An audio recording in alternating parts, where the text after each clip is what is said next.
Hi guys, in this video, I want to go through the things that I've done over the past 8, 9 years. So this is 2016 to 2025, and we're now in the March of 2025. So the idea of this video is that 2016 was when I started Zero to Finals, and I just wanted to lay down what I've been doing over the past 8 years and what's happened with Zero to Finals. The reason being that I'm going to be sharing a lot of my productivity advice, things that I've learned over the course of this journey. And it might be helpful to have a foundational knowledge of what's kind of happened over the past 8 years, what I've been doing, and, what basically all the things that I've accumulated. So, what's worth starting with is I started Zero to Finals in 2016. What I started with Zero to Finals was just some very basic notes. And this was published on a website, zerotofinals.com, and they weren't very much help to anyone. It was kind of some medicine and surgery notes, very much bullet points, very rough, full of errors, and not sort of particularly useful to anybody. It's only really when I got to about 2018, I started really taking Zero to Finals more seriously. And that's when I started the medicine book. And I worked on that from 2018 to 2019. And this is what it became, the first edition of the Zero to Finals medicine book. And this book was 334 pages long, absolutely packed full of all the stuff you need to know for your medical school finals. And much to my surprise, that book was very successful. People really liked it. I got great feedback on it, and it really spurred me on to keep going. The next thing I did was the pediatrics book. Pediatrics book. So this was the second book that I wrote for Zero to Finals, and it became this book. And this book is 286 pages. Again, took about 6 or 9 months to write it, and this was published in 2020. So this was 2019. The basic notes were 2016 to onwards. Okay, then the next step was this Zero to Finals Obs and Gynae book. This was 230 pages, covering the whole of obstetrics and gynecology. And that was, again, 2020. So in the same year as the pediatrics book. Then I worked on the Zero to Finals flashcards. So this is 150 sort of medical flashcards that were fully illustrated on both sides, handwritten flashcards, 150 in this set. That was the next project, covering all of medicine in those flashcards. And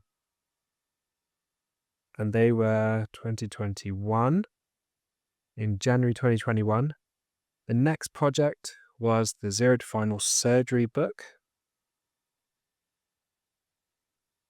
And this was published in 2021. Then after the surgery book came the book of questions on surgery. And these questions on surgery, again, this was another 270-page book. That's in 2022. Then after that came the surgery flashcards. So another 150 set of flashcards. I believe these were 2022 as well. So really churning these out. Then in 2023 came the Zero to Finals medicine book second edition. And that was 2023. Then, unfortunately, I don't have it with me, but then came the medicine questions book. And that's the biggest book that I've done. That's a ton of pages. I think it's almost 400 pages in that book. And that was 2024. And so That is really a lot of content. I'll give you a sneak peek of what I'm working on next.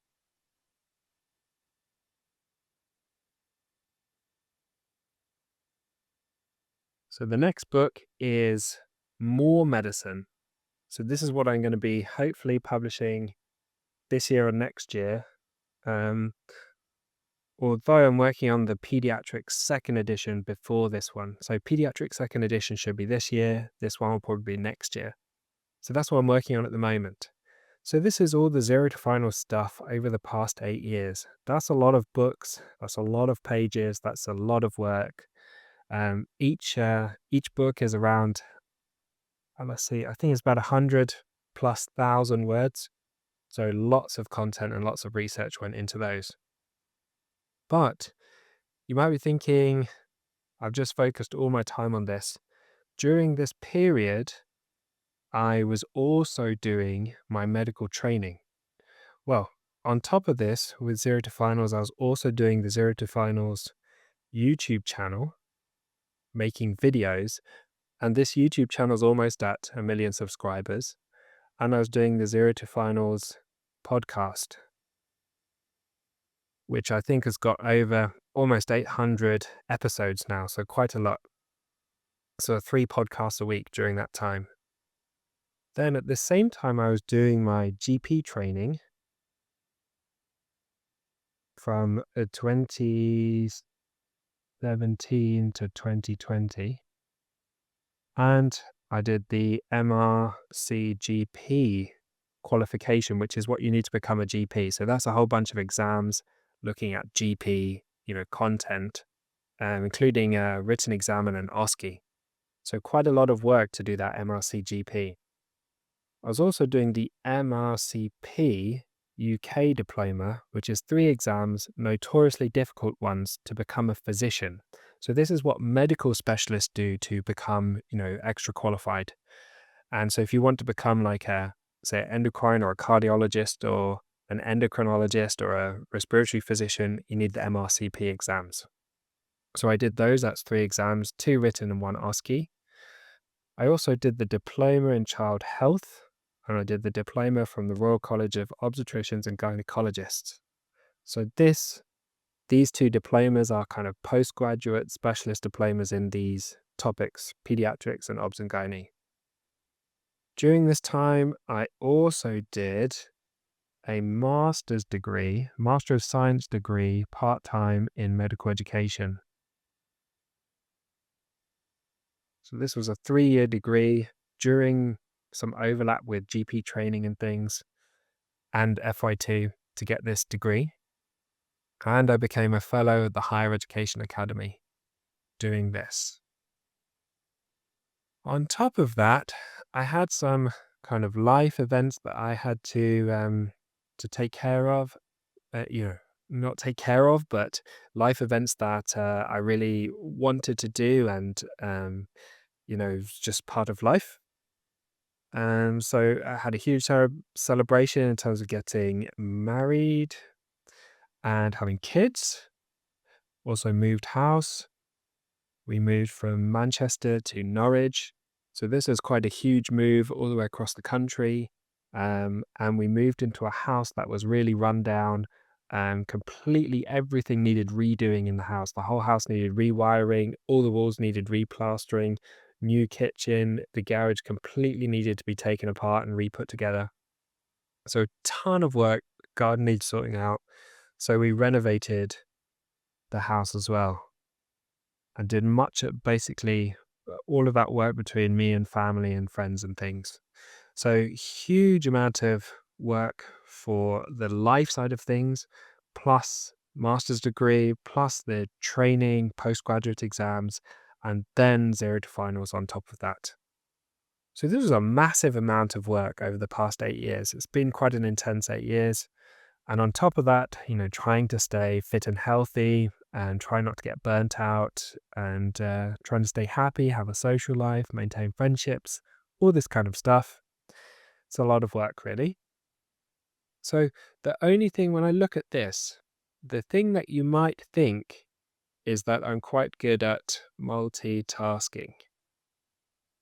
because this is a ton of stuff that I've done um, all at the same time, seemingly trying to balance zero to finals, GP training, postgraduate exams, um, life stuff, a master's in medical education, all happening seemingly simultaneously. But the important thing is here, I am terrible at multitasking. Really awful. It's probably one of the things I struggle with the most. If I have to do more than one thing at a time, my brain shuts down. If there's two problems happening, if I've got a phone call plus the TV's on in the background, I am done. There's no way I can function. So I need to focus just on one thing at a time. And I call this single tasking. So if I was gonna, maybe I should make a full video about this concept called single tasking. But if I was going to suggest one thing that would be kind of my superpower that's allowed me to get all of these things done at the same time, it's single tasking. So rather than sitting down and thinking, I'm going to do all these things at the same time, what I do is figure out the most important thing to do right then and block off a big chunk of time to get that thing done. And then I do things sequentially. So if I've got a thing I need to complete and it's going to take me an hour, I will sit down and make sure that thing is complete before moving on to the next thing. Rather than getting 20 minutes into it and thinking, oh, I should be doing this other thing. I need to put my attention here. I'll just go and do this thing now, and never quite getting anything done. The important thing is to focus on the one thing that's most important. Now, if that one thing, for example, is let's say writing a book. So when I was writing the first edition of the Zero to Finals medicine book, that whole project took me about 9 or 10 months of intense work. I don't know how many hours it would have been, but let's say 300 hours. And just for an example, you can't sit down and do 300 hours before you move on to one other thing, but you still need to just focus on that single task before moving on to something else. So what you do is you take that 300 hours, you break it down into 1 hour slots, and then you block those 1 hour slots until that 1 hour slot is done. Then you move on to something completely different and forget about that writing that book. So the way I did this was I would get up at 5 a.m. I'm a morning person. You might block this in the evening or the afternoon, whatever time of day is perfect for you. Then 6 a.m. I would get to a coffee shop.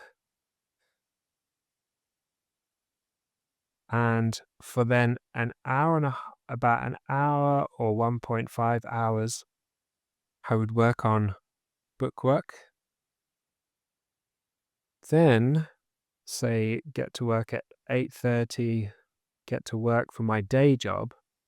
Then I would focus completely on the day job.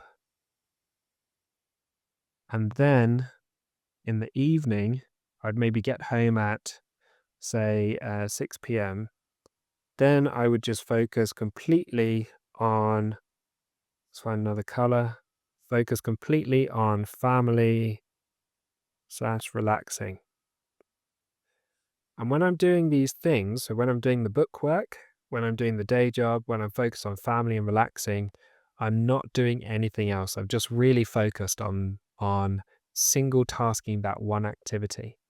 And the thing is, if you repeat this day after day after day after day, you build up hour after hour after hour of the book work, and you really do make progress. And then 6 months down the line, or 8 months, or 9 months, or 10 months, you have the finished thing because of all of these added up hours.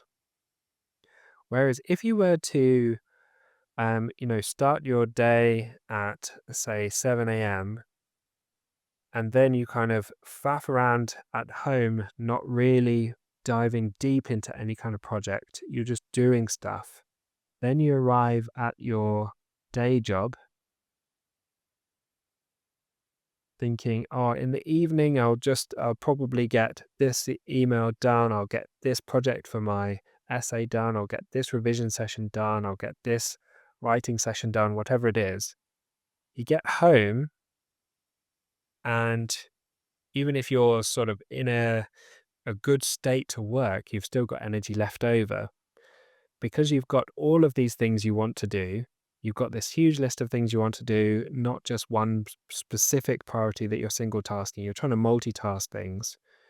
Maybe you're thinking, I'll revise while I wash up, while I hang out with my partner, while I look after my kids, while I take care of some admin, while I do my portfolio. What ends up happening is you don't do anything particularly. You just do whatever takes your attention at the time. So during this hour of book work, I would do no emails. I would do no checking social media. Wouldn't look at any portfolio stuff. I wouldn't check my phone. Everything was shut down. It was just single tasking book work. If I'm at home now, and I think, oh, I'll just get some work done. What will happen is kids will come up to me, emails will start coming in, messages will come on my phone. I'll get distracted from here. Then I'll have to make some food. Then I have to sort out some washing, and before I know it, 3 hours is gone, and I've not got any progress done. So in order to achieve all of these things over the last 8 years, none of these could be achieved in just like one session. It had to be lots and lots of stacked up sessions, all being like 1.5, 1 hour, 2 hours, all blocked off just to single mindedly focus on just that thing. And then by doing that over and over again, it all stacks up. And at the end of 8 years, I look back and think, wow, it seems impossible to have done all of these things. So one thing that really sticks out in my mind, there's this quote, I'm not sure where it came from, but I think about it quite often, which is we overestimate what we can do in, say, an hour or 1 year, but we underestimate what we can do in 10 years. And that's played out over and over again in my life, where I constantly overestimate how much I can do. And then what really happens is within that week or a month or a year, I get frustrated that I haven't got much done. But then looking back over the last 8 years, I've got an amazing amount done. So I hope that video is helpful. My suggestion is really to single-mindedly focus on one task at a time, and watch those hours and watch those bricks stack up gradually, gradually, gradually. And 6 months, 9 months later, a year later, 5 years later, 10 years later, you'll look back and think, wow, I've really done a lot and come a long way. So I hope that was helpful, and I'll see you in the next video, which will be tomorrow.